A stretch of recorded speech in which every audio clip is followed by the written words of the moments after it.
परमात्मा का कार्य है, ये जनसाधारण नहीं मान सकता इन बातों को। तो इस प्रकार परमात्मा ने वो 64 लाख शिष्य हो गए, सबको ये मंत्र दे दिया। फिर हम, क्योंकि ज्ञान हमें था नहीं, कोई भी बहकाले था, हिंदू और मुसलमान दोनों को उपदेश दिया करते भगवान, और कहा करते भाई हिंदू मुस्लिम दो नहीं भाई, दो कहे सो नरक में जाई, एक पिता की संतान हो तुम, ये काल ने तुम्हारे को यहाँ आपस में दुश्मन बना दिया, बिन बिन बना के। बुद्धिमान लोग थे, मानते भी थे, लेकिन भक्ति करने से जो उनको सुख हुआ नाम से, तो भले ही वो किसी मजहब में रह रहे थे, लेकिन भक्ति मालिक वाली करते रहे अंदर से। लेकिन कुछ समय के बाद क्या होता है इस प्राणी के साथ कि इसको सुख घना हो जाता है, क्योंकि मालिक सुखदाई है, ये दयालु परमात्मा है, इसकी जरा सी मेहर से इतना सुख हो जाता है, जीव बौंदल जाता है, विचलित हो जाता है। फिर कुछ दिनों के बाद क्या हुआ, धीरे धीरे परमात्मा से दूर हो गए। कोई कह दे नहीं भाई भगवान तो भगवान है, ये कबीर भगवान नहीं है, ये अल्लाह नहीं है, ये तो झूठ बोलता है। ठीक है तुम्हें सुख हो गया होगा, छोटा मोटा कोई सिद्ध पिद्ध होगा ही वैसे। तो इस तरह उन्होंने, हमें ज्ञान ना होने से अपने मजहब के लोगों ने परमात्मा से हमें पुनः दूर कर दिया, लेकिन उस मालिक का उद्देश्य था वो पूरा हुआ। हम परमात्मा को ना पहचान कर भटक रहे हैं। नहीं तो इतना आसान है मोक्ष, इससे आसान वस्तु है कोनी, और इससे आसान कोई काम नहीं। जैसे रोटी खाना बनाती है बहनें, बेटियां, माताएं, और कितना जुगाड़ जोड़ती हैं, अब गिनती भी ना हो, इतने आइटम इकट्ठे करने पड़ते हैं। परात कितना, फिर तवा, चूल्हा, लकड़ी, तेल है, और फिर कटोरा, फिर चम्मच, फिर नमक, मिर्च, नरी आइटम इकट्ठी करके, और फिर आटा बनाना, फिर सब्जी काटना, छोंक लाना है। और इसी गर्मी हो चाहे सर्दी, उसमें वो चाहे वर्षा हो। अब तो कुछ एक गैस के चूल्हे चाले हो गए, नहीं पहले तो लकड़ियां जलाया करते थे, अब भी जलाते हैं। 90% लोग लकड़ियों से ही अब खाना बनाते। तो गिल्ली हो जाए वर्षा के दिनों में, वो जल के देना, फू फू आँख लाल हो जाए, और फिर भी बना के छोड़ दें हम। और परमात्मा के भजन में कुछ भी तो ना, जीव भी ना लानी, अरियो ना होता हमारे थे, देखे खोटे लाग रहे, जीवा भी नहीं हलानी, बिना जीव के सिमरण दे दिया मालिक ने। सांस तो आवेगा तुम्हें, लेट के ले लो, बैठ के ले लो, चलते लो, वो सिमरण करो। और ये प्रथम मंत्र है, इसका जाप भी मानसिक करो, मौखिक नहीं करना। तो मौखिक तो जैसे अलग बैठे हो अकेले कर लो, नहीं मानसिक करो इसको। तो इस तरह इसमें कुछ भी ठाके ना लेना, और ना कोई जुगाड़ जोड़ना, और यूं भी ना कर सकते, फिर हमारे जैसे नालायक नहीं, फिर हम किसे भगत है।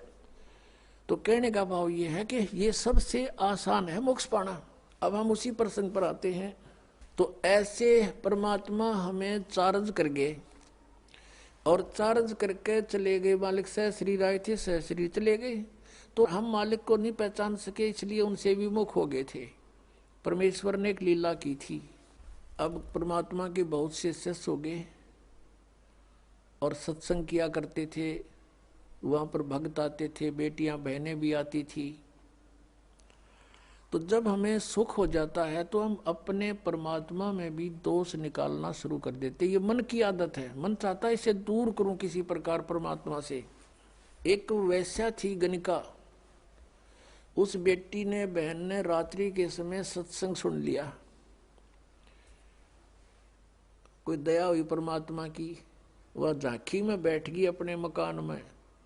रात का समय था, कहीं दूरी पर सत्संग हो रहा था, और रात्रि का जो साइलेंट पीरियड होता है, बिल्कुल शांत मौसम होता है, वातावरण, दूर तो का आवाज जाती है, और परमात्मा तो चाहे उसको सुना दे घर दूर बैठे।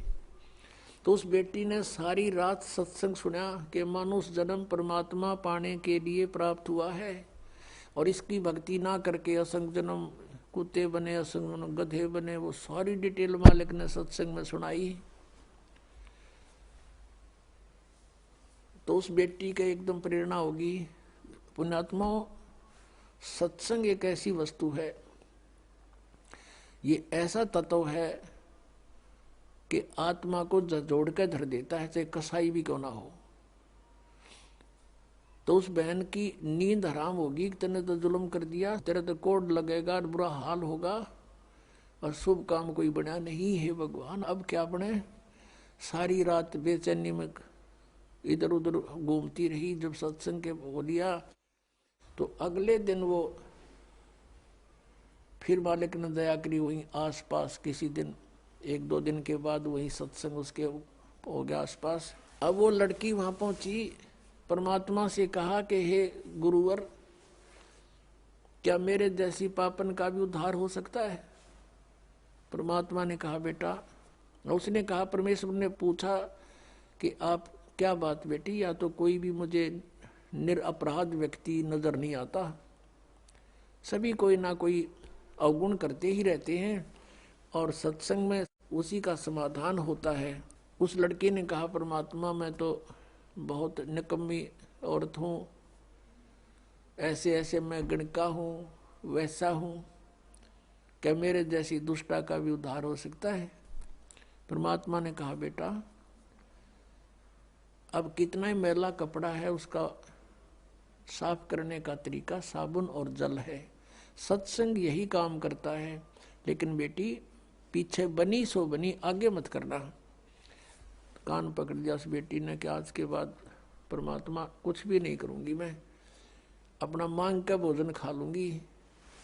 फिर परमात्मा ने कहा बेटा, जो भी तेरा ठीक है संस्कार था, लेकिन इस संस्कार को चेंज कर देंगे हम, भक्ति करना। अब उस लड़की ने उपदेश ले लिया। अब पुणात्मा जिसका लागे सोतन जाने, उसने तेन सोचा तू मरगी कति 92 होगी तेरी, और उम्र भी 40-45 के आसपास हो चुकी है। और पुण्य आत्माओं को ये काल जगह जगह अच्छी बुरी तरह फंसाता है। तो उसके लगन लगी, पिछला संस्कार प्रबल था बेटी का, जहां भी सत्संग हो लड़की वहीं पहुंच जा और निकट जा बैठे, मालिक के मुंह की तरफ देखे और सत्संग सुने, गहराई से विचार करे। अब क्या होता है कि वहां संगत में जैसे कोई और बाहर के व्यक्ति कहने लगे, रहे तुम्हारे गुरुजी के पास तो वैश्या भी जान लगी, सुप्रसिद्ध वैश्या थी वहां उसकी, काशी शहर की। तो कुछ एक ने तो अपनी बहन बेटियों को, अपने जैसे पुत्रों को जाना बंद करवा दिया, और कुछ एक जो वहां जाते थे वो उस लड़की को धमकाने लग गए, तुम मत आया कर यहाँ पर, तेने गुरुजी की बेइज्जती करा दी है, सारे शहर में चर्चा हो रही है। अब वो रुके क्योंकि उसको तो मुश्किल तरह पाया बेचारी ने, और वहां से दूर होगी तो उसने हिसाब ला लिया कि तेरा तो नाश हो गया, नरक में भी ठिकाना नहीं है। तो अगले दिन परमात्मा के सामने रोने लगी, प्रभु आपकी बेटी है तो पापन, प्रदाता अपना आश्वासन दिया है कि पापी भी पार हो जाते हैं, इस आस में मैं आपके चरणों में लग रही हूं और मुझे यहाँ आने के लिए मना किया जा रहा है। परमात्मा ने कहा क्या बात सारी बता, कि ऐसे ऐसे कुछ भक्त कहते हैं, कुछ माई कहती हैं कि तू नीच है, यहाँ मत आया कर, गुरुजी की बेइज्जती करा दी। तब परमात्मा ने कहा बेटा तू खूब आया करे, और तुझे मना करे उसको मुझे बताना है। फिर परमात्मा ने सत्संग के माध्यम से उनको आगाह किया, भाई कुष्टी हो वह संत बंदगी कीजिए, हो वैश्या के विश्वास चरण चित दीजियो। यदि कोई भगत के कोड भी लाग रहा हो, चाहे कैंसर हो रही हो, लाड़ पड़ती हो, और वो भक्ति कर रहा है, नाम ले रखा है, उससे नफरत नहीं करनी चाहिए, उसको भी सत्साय बुलावे, प्यार से बोले। ये तो किसी का भी हो सके, यह बीमारी तो आपका भी हो सके जब बकवाद करोगे तो। लेकिन अब वो भक्ति कर रहा है तो भक्त हो गया वो, और इससे उसको राहत भी मिलेगी। और जैसे कहते हो वैश्या के विश्वास चरण चित दीजिए, यदि किसी बहन बेटी गलती से किसी भी दुष्कर्म में फंसी हुई है और वो भी सच्ची लगन से भक्ति करती है, कहते हैं उसको भी रिस्पेक्ट देना, बकवाद नहीं करनी चाहिए। तो इस तरह के बहुत से प्रमाण दिए कि इंसान अपने अवगुणों को नहीं देखता, दूसरों में दोष निकालता है। और ये खास बात होती है कि चोर को चोर दिखाई देते हैं और दुष्कर्मी को सभी दुष्कर्मी दिखाई देते हैं। जैसे एक चोर आकर के एक नेक व्यक्ति के घर पर रुक गया, राह चलता अतिथि बन के। अब उस नेक व्यक्ति ने उसको एक नेक अतिथि जाना, क्योंकि वो स्वयं नेक था। उसने उसको चोर नहीं माना, खाना खिलाया, बढ़िया वस्त्र दिए। सर्दियों के दिन थे, अपने घर में चौक में सोया जहाँ आप सो रहा था। अब धनी तो सो गया ठाठ से, चोर उठा, उसका धन निकाल कर रात को चंपत हुआ। अब वो चोर तो चोर था, लेकिन उस नेक आदमी को चोर दिखाई नहीं दिया। फिर एक नेक व्यक्ति उस चोर के घर पर डट गया, राह चलता। अब उसने रोक लिया, रुक गया। अब वो नेक व्यक्ति तो सामने सो गया उसके घर पे, और वो सारी रात जागता रहा। कदे यू चोरी कर ले जा रात ने, कदे चोरी कर ले जा रात ने, यूं जागता रहा। क्योंकि वो दोष उसमें खुद विद्यमान था, उस नेक व्यक्ति में नहीं था, अतिथि में। और अधिक जानकारी व संत रामपाल जी महाराज जी से निःशुल्क नाम दीक्षा प्राप्त करने के लिए संपर्क करें। हमारे संपर्क सूत्र है 8222880541 8222880542। आप नीचे स्क्रीन पर दिए गए हमारे अन्य नंबरों पर भी संपर्क कर सकते हैं। विजिट करें हमारी वेबसाइट पर। हमारी वेबसाइट है www.jagatgururampalji.org।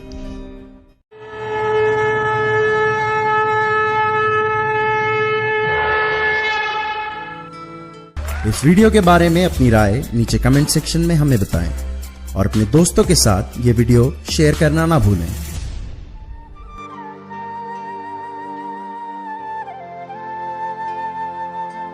परमात्मा बंदी छोड़ कहते हैं भाई भक्ति करा करो गणी गणी। और ये समय ये दाव फेर नहीं लगेगा।